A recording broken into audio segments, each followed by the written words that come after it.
오늘 설교 제목은 이스라엘은 축복을 나누는 사람들입니다 라는 그런 제목의 설교입니다. 좀 전에 어린이 설교에서 이스라엘이라는 단어가 등장했었죠. 여러분 기억하시나요? 네, 오늘 제가 전하고 싶은 내용은 두 가지예요. 첫 번째 내용은 무엇이냐면은 이스라엘은 누구인가?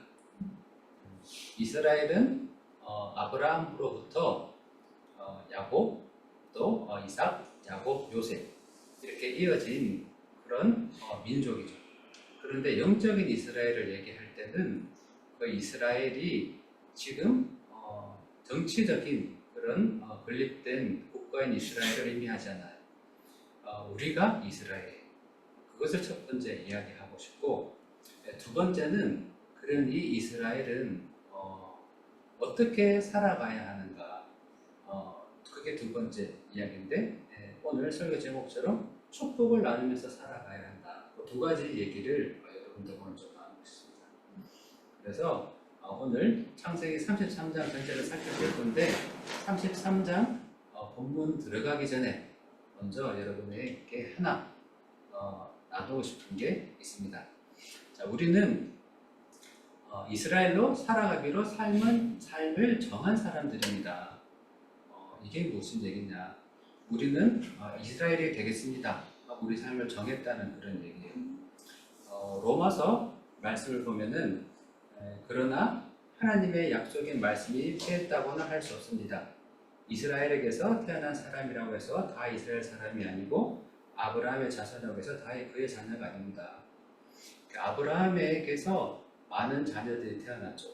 아까 우리 약속 또 우리가 배웠고, 그리고 또 그 약속의 내용은 별처럼 많은 자손을 가지게 하겠다라는 그런 약속이라는 것도 우리가 아까 배웠는데, 그 아브라함의 별처럼 많은 자손은 육체적인 그런 자손을 의미하는 것이 아니다. 6절 말씀에 분명히 얘기하고 있죠. 이스라엘에게서 태어난 사람으로 해서 다 이스라엘 사람이 아니다. 그리고 아브라함의 자손이라고 해서 다 그의 자녀가 아니다. 다만 이삭에게서 태어난 사람을 너의 자손이라고 부르겠다라고 하신 거예요. 아브라함에게는 이삭만 있었던 것이 아니죠. 이스마엘이라는 이삭의 형도 있었어요. 그런데 이스마엘은 이스라엘이라고 부르지 않았어요. 마찬가지로 이 믿음의 자녀만을 하나님은 이스라엘이라고 부르신다는 거예요.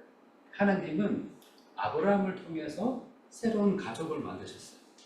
그래서 우리는 아브라함의 가족이 되었고, 우리는 한 가족인 거죠. 그리고 하나님께서는 이스라엘에는 새로운 민족을 만드셨어요. 우리는 그리고 또 이스라엘의 민족이 되기로 선택한 사람들이라는 것입니다.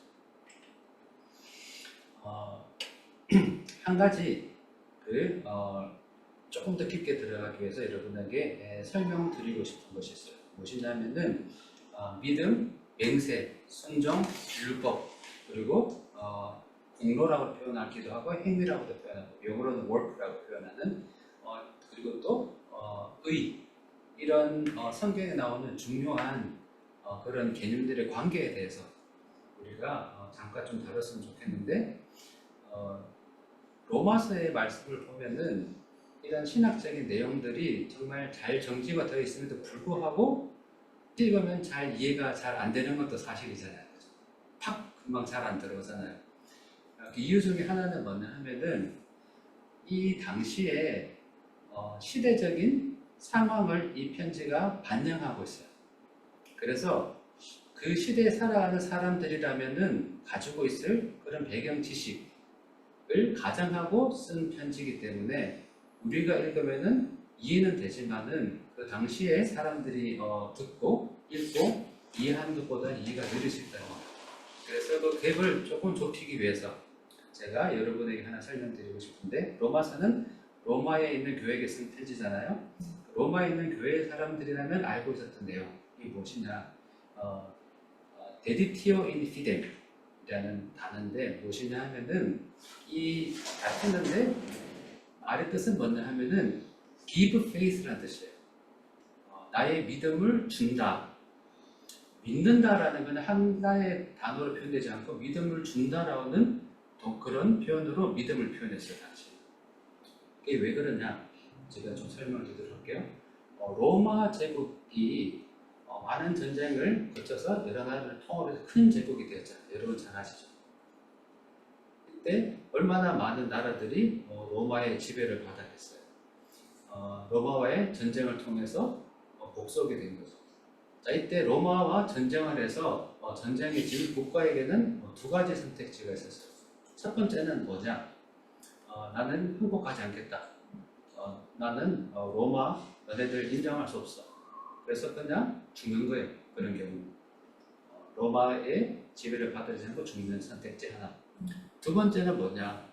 두 번째는 뭐냐 하면은 데디티오 인 피뎀을 하는 거예요. 이것은 뭐냐 하면은 나는 로마의 지배를 인정합니다. 이렇게 되면은 이 국가의 사람들은 어떻게 되냐 하면은 국가로서의 자유를 잃어버리게 돼요.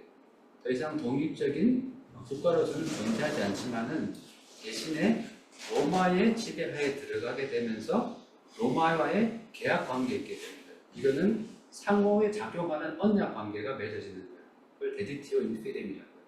그것을 나는 로마에게 나의 믿음을 준다. 로마가 우리나라의 주인이 되는 것을 나는 인정합니다. 대신에 우리를 보호하고 우리의 자유를 보장해 주세요. 라는 그런 관계를 로마와 관계를 맺는 거예요. 이것이 믿는다는 의미예요. 우리가 믿습니다 라고 할 때 이런 의미를 우리가 좀 더 생각했으면 좋겠다는 생각이 들어요. 그냥 막연하게 믿어지지 않는 것을 믿어야지 막 이렇게 세뇌하는 것이 아니라 믿는다는 것은 뭐냐면 결정이에요.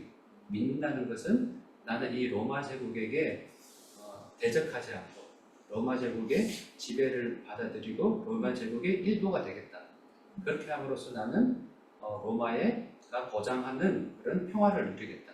대신에 이 자유가 완전한 자유는 아니죠. 왜냐하면 로마의 틀 안에서 내가 누리는 자유이기 때문에 이것이 우리의 믿음과도 관련이 있다는 거예요.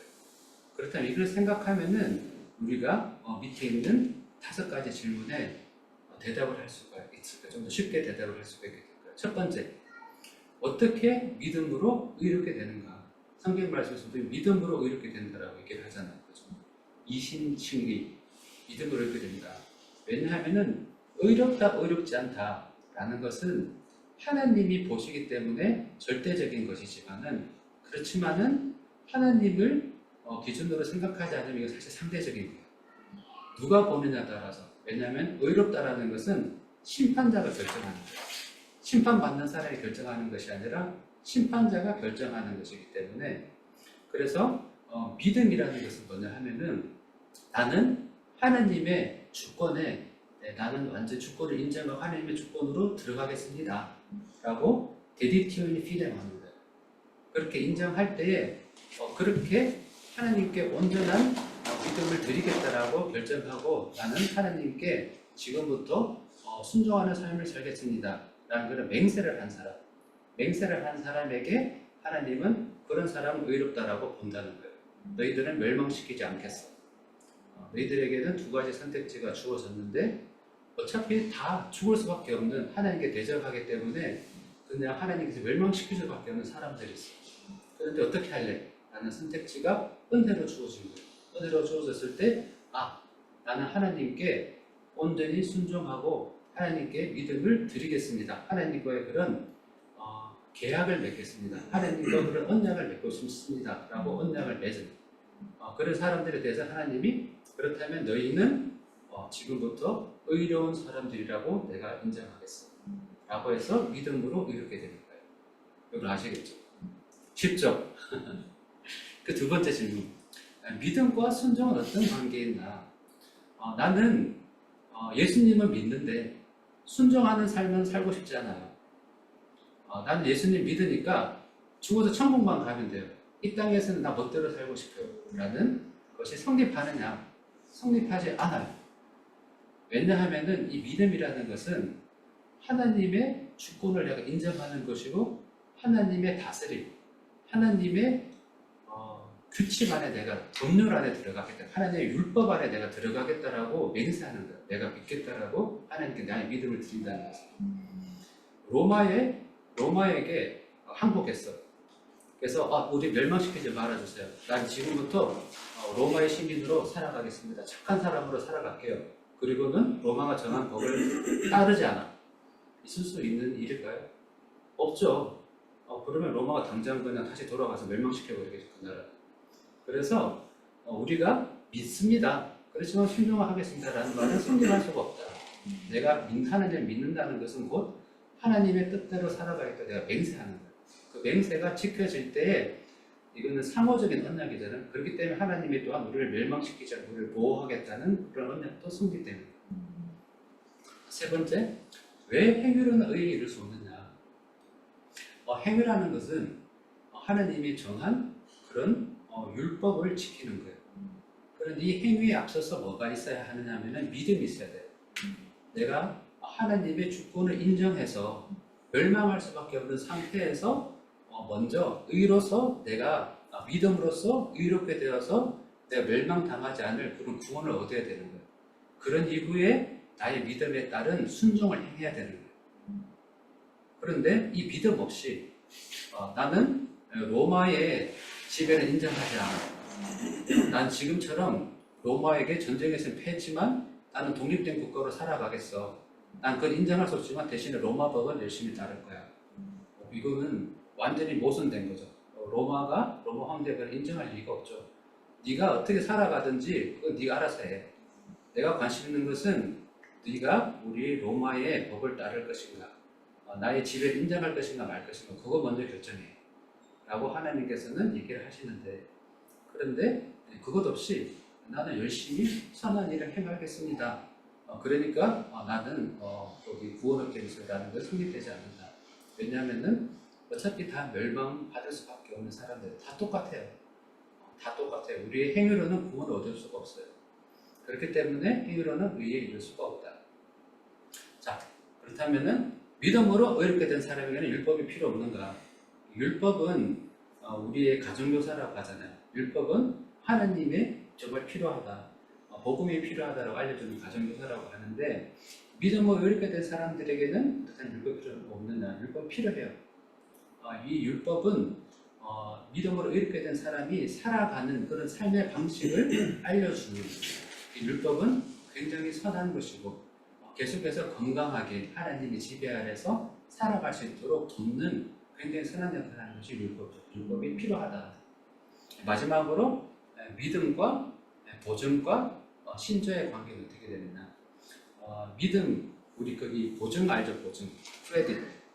거기 은행과의 우리 관계는 이 크레딧으로 맺어진 그런 관계잖아요, 그죠?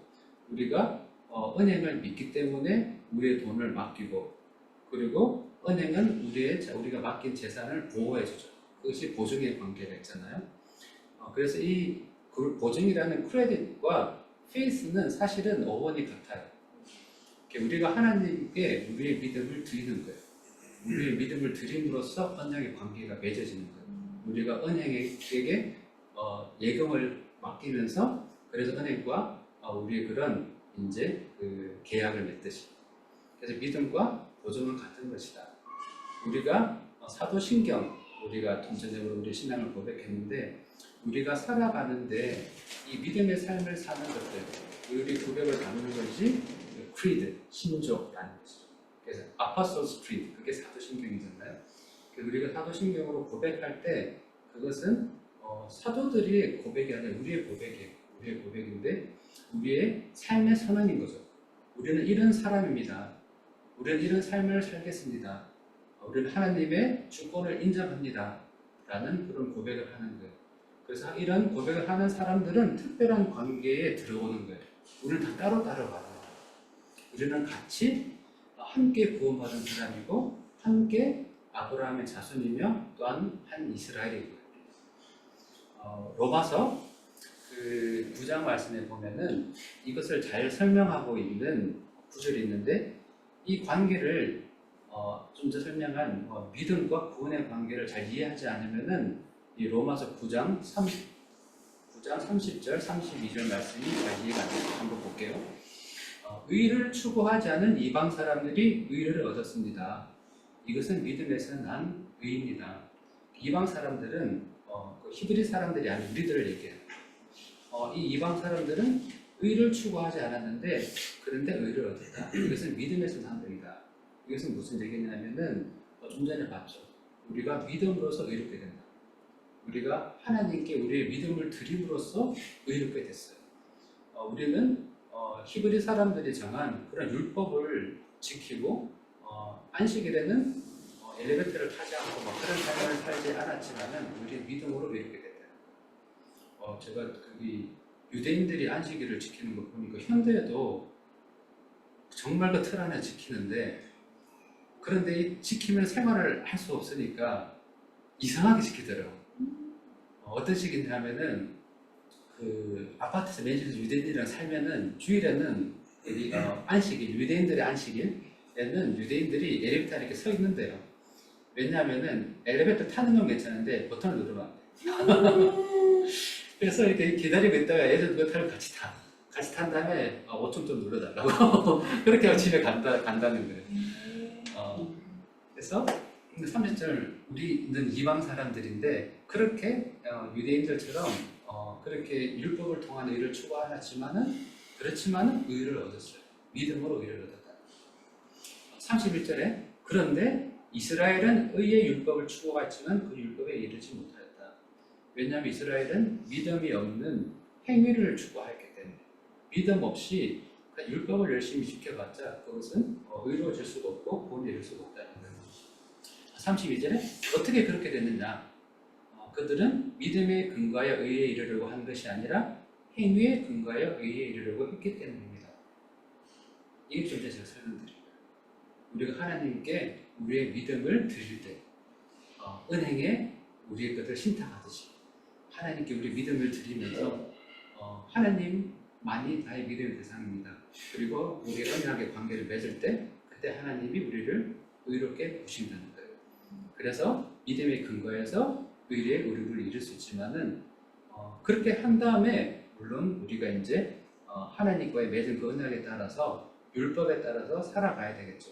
때로는 우리가 그것대로 다 지키지 못하기 때문에 우리의 부족함을 느끼면서 정말 내가 멸망받을 수밖에 없는 사람이었구나. 전쟁에서 패해서 멸망받을 수밖에 없는 그런 비참한 상황이었음에도 불구하고 내 구원을 얻었구나 라는 것을 율법을 통해서 우리가 계속해서 하나님의 은혜를 알게 되는 거죠. 그렇지만은 율법이 먼저 와서 내가 착하게 살면 구원받을 수 있을 거야 라는 것은 아니라는 거예요. 그래서 그들이라는 것은 유대인들이었죠. 그 유대인들은 걸림돌에 걸려서 넘어오는 것입니다 라고 로마서에서 얘기했죠. 자, 오늘 얘기하려고 했던 첫 번째 우리는 이스라엘입니다. 이스라엘입니다라는 것을 이제 다뤘고 드디어 오늘 본문에 들어가서 이 이스라엘은 하나님께 받은 은혜를 나누는 사람들, 하나님께 받은 축복을 나누는 사람들이다라는 것을 이제 살펴보도록 하겠습니다. 자, 창세기 33장 32장에서 계속 이어져오는 내용이에요. 야곱이 고개를 들어서 보니까 지금 우리 32장에서는 약복강가에서 씨름을 마친 뒤에 다리를 쩔뚝거리면서 흑투성이가 됐는데 햇빛이 쫙 이렇게 야곱의 얼굴에 비쳤잖아요. 그렇게 하면 32장이 끝났어요.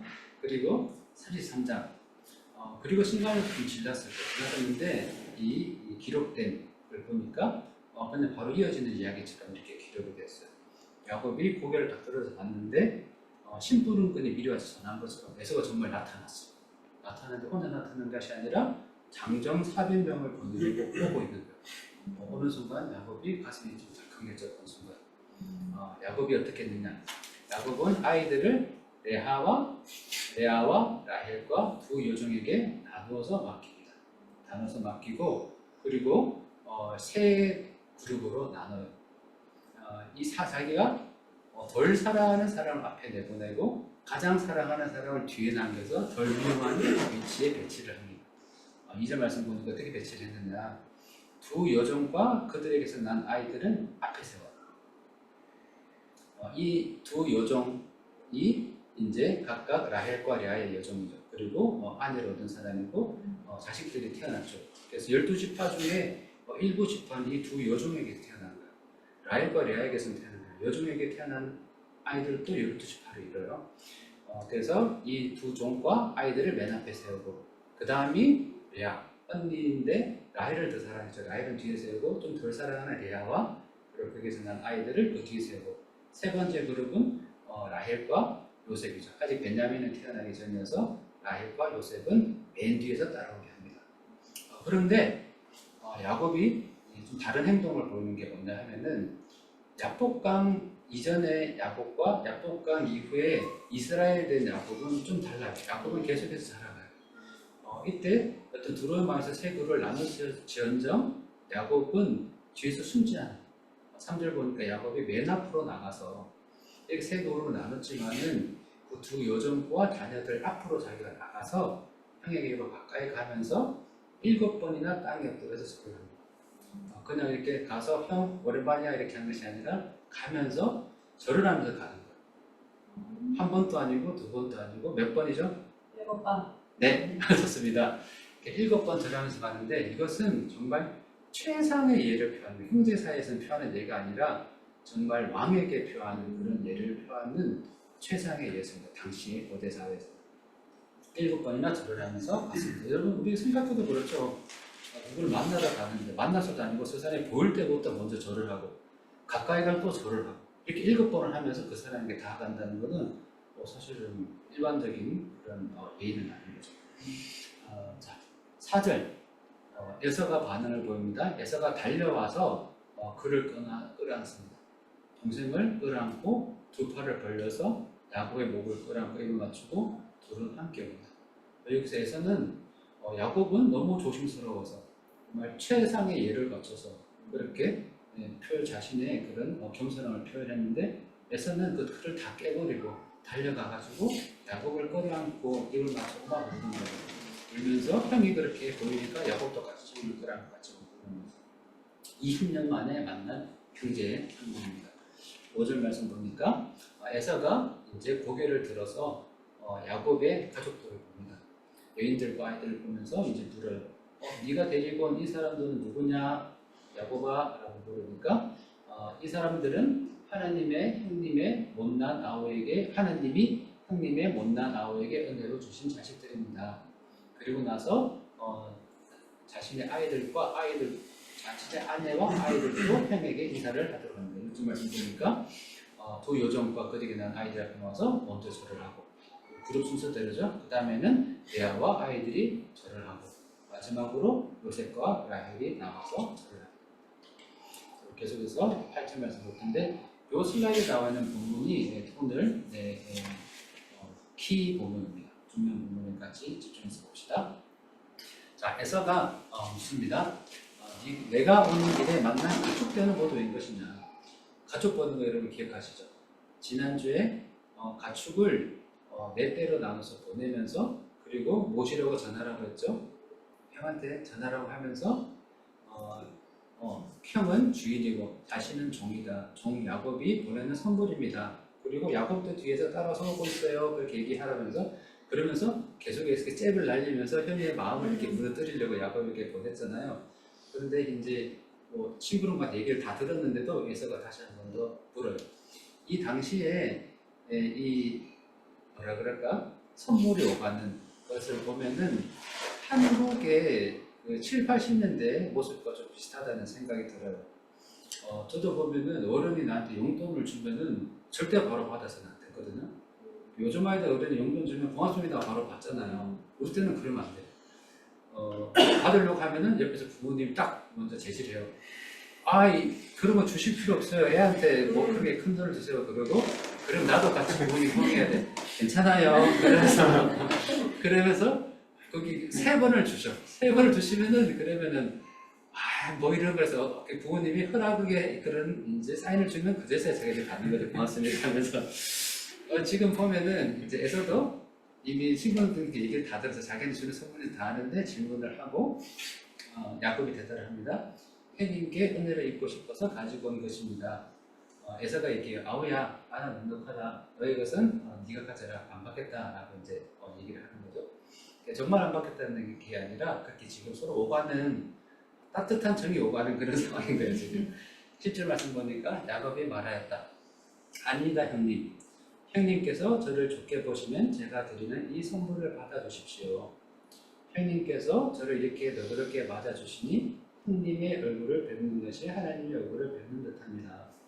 그래서 이렇게 두 형제의 화해가 이루어졌을 때는 첫 번째는 야곱의 제스처가 있었죠. 야곱이 먼저 정말 겸손하게 형한테 먼저 다가갔죠. 그 20년 전에 자기가 저지른 것들이 있었죠. 자기가 도망쳐야 했던 이유로부터 그것을 화해로 자기가 풀기 위해서 형한테 겸손하게 선고를 드리고 자신이 빼앗았던 그런 형의 축복을 생각하면서 나는 형의 종 아우 야곱입니다 라고 그렇게 자신을 낮췄죠. 거기에 대해서 에사도 반응을 한 거죠. 너그럽게 맞아줬죠. 그것을 받아들이지 않으면 화해는 성립될 수가 없죠. 화해라는 것은 항상 다가가는 쪽과 그것을 받아들이는 쪽이 있어야지 성립이 되는 거잖아요. 한쪽에서 다가가지 않으면은 풀어줄 수가 없는 것이고, 한쪽에서 먼저 다가가서 미안하다라고 해도 상대쪽과 거절하면은 화해가 될 수 없죠. 그래서 이 경우에서는 야곱이 먼저 그렇게 겸손하게 형에게 다가갔고, 형은 너그럽게 맞아줍니다. 그러면서 야곱이 하는 표현이 재밌어요. 형님의 얼굴을 뵙는 것이 하나님의 얼굴을 뵙는 듯합니다. 형을 20년 만에 만나서 형의 얼굴을 보니까 너무 좋습니다라는 그런 뜻도 되겠지만, 그리고 하나님의 얼굴을 뵙는 듯합니다. 형을 뭔가 높여서 얘기하는 것 같은 얘기도 들겠지만은 생각해 보면은 야곱이 하나님 얼굴을 어디서 어떻게 만났죠? 야곱이 하나님의 얼굴을 본 곳, 하나님 얼굴을 본 곳이 하나님 얼굴에 이름을 붙인 브니엘이잖아요. 우리 지난주에 봤죠. 그리고 야곱이 어떻게 했죠? 내가 하나님의 얼굴을 보고서도 죽지 않고 살았구나. 오늘은 에서의 얼굴을 봤죠. 에서의 얼굴을 보고도 내가 죽지 않고 살았구나. 재밌죠, 그 표현이 보면.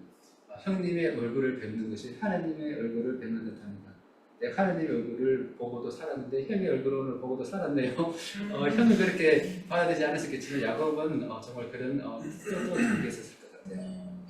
11절 말씀에서 보면은 하나님이 저에게 은혜를 베푸심으로 제가 가진 것도 이렇게 넉넉하게 되었습니다. 하나님이 신실하게 야곱에게 하신 말씀을 지키셨죠. 내가 너를 보호하고 그리고 번성하게 하겠다는 그 아브라함, 이삭, 야곱에게 해준 약속을 함께 지키셔서 은혜를 베풀어 주셔서 넉넉하게 됐습니다.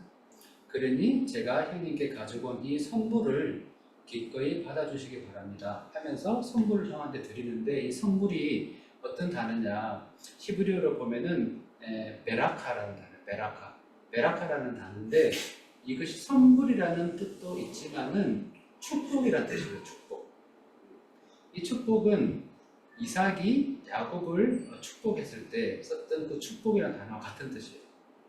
그리고 밑에 에서가 화를 내면서 그 축복이라는 것도 같은 뜻이에요. 그때 에서가 야곱에게 축복을 빼앗기고 너무 화가 나서 야곱을 죽이겠다고 하면서 했던 얘기였죠. 그 녀석의 이름이 왜 야곱인지 이제야 알 것 같습니다. 그 녀석이 이번까지 2번이나 저를 속였습니다. 지난번에는 마다들의 권리를 제게 빼앗았고, 이번에는 제가 받을 베라카까지 빼앗아갔습니다. 복까지 빼앗아갔습니다. 에서가 아버지에게 물었다. 저에게 주실 베라카를 하나도 남겨주지 않으셨습니까? 남겨주지 않았다 했죠. 다 야곱이 가져갔다. 그리고 하나님께서 그렇게 이삭의 축복을 통해서 야곱에게 줬던 그 베라카를 이제는 야곱이 형에게 다시 돌려줍니다. 제가 형에게 가지고 온 이 선물을 기꺼이 받아주시기 바랍니다. 이 축복을 내 형에게서 빼앗았던 그 축복을 형이 다시 받아주시기 바랍니다. 야곱이 간곡히 근함으로 에서는 그 선물을 받았다. 오늘 이 화해가 성립되는 그 구조를 보면은 하나님이 이삭을 통해서 야곱을 축복하고, 그리고 하나님 은혜를 통해서 축복이 실현이 되죠. 그렇죠? 그리고 야곱에게서 또 에서로 이 축복이 흘러갑니다. 먼저 야곱이 형에게 겸손함으로 다가가서 화해를 청하고 우리 형에게 선물을 하죠. 그리고 에서는 동생 야곱을 환대하죠. 거절하지 않고 환대하고 용서함으로써 축복이 확대되고, 하나님이 야곱을 통해서 에서에게까지 축복을 이르게 하는 구조가 만들어집니다. 근데 여기서 그냥 이것이 그냥 이루어진 것이 아니라 야곱의 씨름이 있었고, 그리고 야곱의 기도가 있었고, 그리고 겸손히 다가감이 있었다. 야곱이 속이는 자로 그렇게 자신의 인생을 살아보려 아이덴티티를 살아갔었지만 실험을 하면서 자신의 그런 연약함을 인정했을 때 내가 하나님의 축복과 하나님의 신실함을 감당할 자격이 없습니다. 인정을 했을 때 하나님 이름을 바꿨죠. 이스라엘의 이름으로 바꾸면서 이스라엘의 이름은 뜻은 하나님이 다스린다는 뜻이거든요. 이제부터는 내가 너를 다스리겠다 라는 야곱의 하나님과 실험이 있었고, 그리고 야곱이 형을 만나러 갈 때 하나님이 간절히 기도하죠. 내가 형을 만나서 화해할 수 있도록 하나님께 간절히 기도를 합니다. 그리고 마지막으로는 겸손히 다가가는 가축의 떼를 나눠서 보내는 선물을 했고, 또 형이 보일 때는 7번이나 절을 하면서 형에게 나아가는 그런 다가감이 있어서 하나님이 야곱을 사용하셔서 에서에게도 축복이 흘러가도록 하고 관계를 회복시키셨다. 자, 우리가 이스라엘이라고 했는데 오늘 그 두 번째 포인트. 자, 우리 이스라엘은 어떻게 살아가야 하는가? 우리는 축복을 나누는 그런 삶을 살아야 된다라고 했죠. 나는 축복의 통로인가? 축복의 통로로서 살아가려면 어떻게 되는가? 첫 번째는 야곱은 자신이 누리는 축복이 자격 없는 자신에게 주어진 은혜인 것을 알았다. 우리도 그것을 인정을 해야 되겠습니다. 두 번째는 야곱은 간절히 기도했어요. 나는 형과 이 은혜를 나누기를 원하고 형과 화해하기를 원합니다. 하나님의 도움을 구했죠. 우리도 마찬가지로 축복의 통로로 쓰임받기 위해서는 나의 힘으로는 할 수 없어요. 하나님께 기도를 해야 됩니다. 하나님, 축복의 통로로 쓰임받게 해주세요. 내가 관계를 맺고 있는 누구에게 하나님의 축복에 흘러갈 수 있도록 내가 축복의 통로에 쓰임받기 원합니다. 기도해야 되고, 마지막으로 야곱은 형 에서에게 겸손히 다가갔는데 마찬가지로 우리가 기도만 하는 것이 아니라 우리가 다가가서 그 사람들과 관계를 맺고 하나님과 그 사람이 화해할 수 있도록 우리가 축복의 통로에 역할을 해야 된다. 이스라엘은 축복을 나누는 사람들입니다. 라는 제목으로 오늘 말씀 나누는데요. 야곱은 하나님께 간절히 기도하며 겸손한 자세로 에서에게 다가갈 때 자신을 죽이려는 형과 화해하며 하나님께 받은 축복도 나눌 수 있었습니다. 하나님은 아브라함을 시조로 새로운 가족을 만드셨고 야곱을 통해서 이스라엘이라는 새로운 민족으로 자라게 하셨습니다. 성경에서 말씀하는 이스라엘은 현대 정치적 국가를 이야기하지 않습니다. 지금 중동에 있는 그 이스라엘이 아니에요. 야곱, 이름의 뜻은 속이는 자였죠. 야곱이었던 우리는 이제 이스라엘, 하나님 다스린다는 뜻으로 이스라엘로서 우리의 믿음과 순종의 맹세를 따라 살아갑니다. 우리가 하나님을 믿는다는 것은 우리가 하나님께 곧 순종의 맹세를 한 것과 같다라는 걸 우리가 아까 봤었죠. 데리티오 인피데. 이스라엘로서의 새로운 삶은 사랑과 축복을 나누는 삶입니다. 그렇다면 우리가 하나님께 믿음을 드린 후에 우리가 살아가는 우리의 삶의 방식은 무엇이냐? 예수님께서 우리에게 새 계명을 주겠다라고 하셨잖아요. 네 이웃을 네 이웃과 같이 사랑하라고 한 것처럼 우리의 새로운 삶의 방식은 하나님의 사랑과 축복을 나누는 삶이라는 것입니다. 우리가 받은 은혜와 또 이스라엘의 정체성을 잊지 말고 살아갔으면 좋겠습니다. 그리고 야곱이 했던 것처럼 간절한 기도와 또 겸손으로 우리의 이웃들을 축복하면서 살아가는 우리의 삶이 되었습니다.